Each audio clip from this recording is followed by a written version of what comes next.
Ini kawasan pelabuhan perikanan Lampulo, Kota Banda Aceh.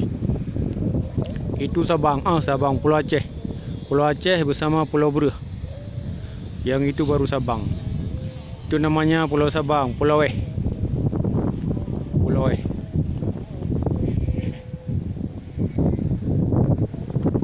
Ke sana lagi itu ada kepulauan Nicobar sama Andaman, masuk wilayah negara India.